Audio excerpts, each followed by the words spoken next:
আসসালামু আলাইকুম সবাইকে। ফ্রিল্যান্সার ফিলিক্সের আরো একটা নতুন ভিডিওতে আপনাদের সবাইকে স্বাগত জানাই। আজকের এই ভিডিওতে আমরা দেখব কিভাবে ক্যানভা দিয়ে বিজনেস কার্ড ডিজাইন করা যায় এবং কিভাবে বিজনেস কার্ড ডিজাইন করে ফাইবার, আপওয়ার্ক এর মতো ফ্রিল্যান্সিং মার্কেটপ্লেস গুলো থেকে আয় করা যায়। তো চলুন শুরু করি আজকের এই ভিডিও।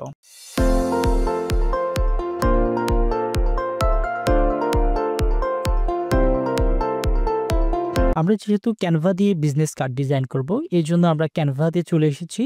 আসবার পর এখান থেকে দেখতে পাচ্ছেন সার্চ বার, এখানে আমরা বিজনেস কার্ড লিখে সার্চ করব। বিজনেস কার্ড লিখে সার্চ করার পর এখান থেকে ২ টা অপশন দেখতে পাচ্ছেন, বিজনেস কার্ড ল্যান্ডস্কেপ আর একটা হচ্ছে পোর্ট্রেট। তো আমরা ল্যান্ডস্কেপের উপরে যদি ক্লিক করি, একটু স্ক্রল করি, এবার এখান থেকে আমরা create a blank business card এখানে ক্লিক করব।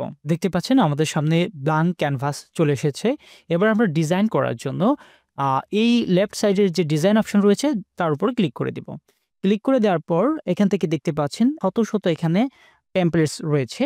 আপনারা যেকোনো স্টাইল এখান থেকে ফলো করতে পারেন। আমি যদি স্ক্রল করতে থাকি এখান থেকে বিভিন্ন স্টাইলের কার্ড আমরা পেয়ে যাব। তো আমি একটু উপরের দিকে স্ক্রল করছি এবং এটাকে আমরা আজকে টিউটোরিয়াল পারপাস ডিজাইন করব।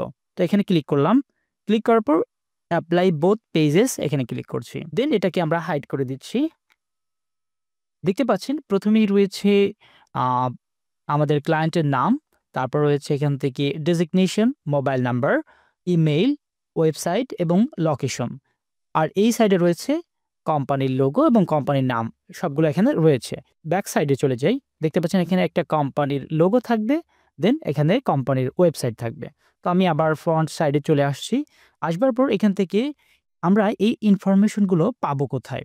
তো এইজন্য আমরা যে ফ্রিল্যান্সিং মার্কেট প্লেসগুলো রয়েছে, সেই মার্কেট প্লেসগুলোতে যখন কোনো ক্লায়েন্ট আপনাকে হায়ার করবে একটা বিজনেস কার্ড ডিজাইন করার জন্য, তখন এই ইনফরমেশনগুলো কিন্তু আপনাকে ওই ক্লায়েন্ট প্রোভাইড করবে। নাম, designation, phone number, mail, website, location, কোম্পানির লোগো সবকিছু কিন্তু আপনাকে দিয়ে দিবে। জাস্ট আপনি সেইগুলো নিয়ে এখান থেকে কাস্টমাইজেশন করে নেবেন। টিউটোরিয়াল পারপাস আমি একটা ক্লায়েন্টের ডেমো ইনফরমেশন তৈরি করে রেখেছি আমার নোটপ্যাডে। প্রথমে দেখতে পাচ্ছেন ক্লায়েন্ট নাম হচ্ছে বা ক্লায়েন্টের নেম ডেভিড স্মিথ। তার যেই ডেজিগনেশন বা পদবি রয়েছে সে হচ্ছে CEO director, mobile number, mail এবং লোকেশন দেওয়া রয়েছে। এবার আমরা করব কি, এখান থেকে কন্ট্রোল অল্টার চেপে আমরা এখান থেকে কন্ট্রোল সি তে কপি করে নিচ্ছি। কপি করার পরে আমরা এখান থেকে একটা টেক্সট নেই। নেওয়ার পর এখান থেকে আমরা ছোট্ট একটা টেক্সট নিয়ে নিচ্ছি। দেন এটাকে আমরা পেস্ট করে দিলাম।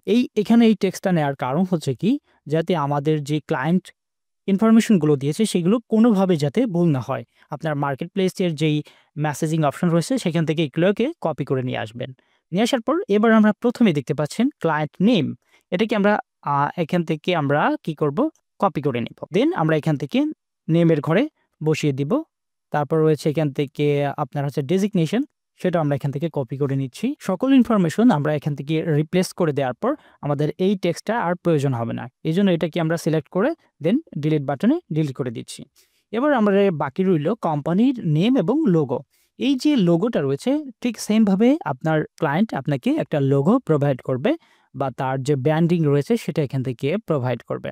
আপনি ওইটাকে এখানে আপলোড করে রিপ্লেস করে দিবেন এবং কোম্পানি নামটা যদি আমি এখান থেকে কিছু একটা দিয়ে দিই, ধরুন এই কোম্পানির নাম হচ্ছে ক্যানভা, আমি এখান থেকে উদাহরণস্বরূপ এর নামটা দিয়ে দিয়েছি।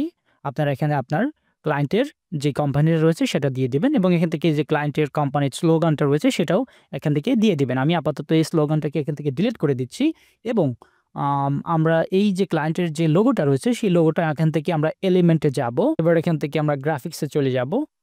স্ক্রল ডাউন করব এন্ড দেন ক্যানভার যে লোগোটা রয়েছে সেটা আমরা এখানে ক্লিক করে দেব। দেওয়ার পর আমি এটাকে হাইড করে দিচ্ছি।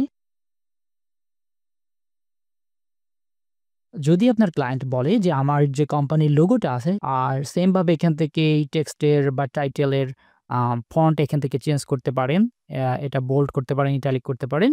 যেটা আপনার প্রয়োজন সেটা করতে পারেন। ঠিক সেম ভাবে আমরা যদি এখান থেকে ব্যাক সাইডে চলে যাই, যাওয়ার পর এখান থেকে আমাদের কোম্পানির নেম, স্লোগান, ওয়েবসাইট এবং লোগো এখানে দেওয়া লাগবে।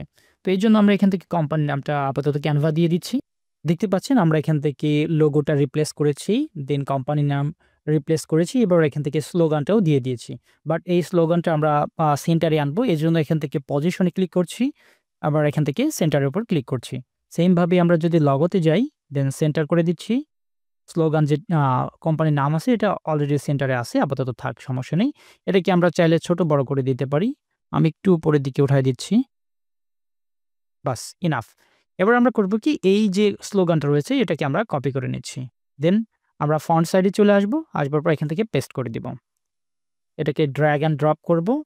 কোম্পানির যেই টাইটেল আছে বা নেম আছে তার নিচে ছেড়ে দেব। এবার আমরা এটাকে ডাউনলোড করার জন্য শেয়ার বাটনে ক্লিক করব।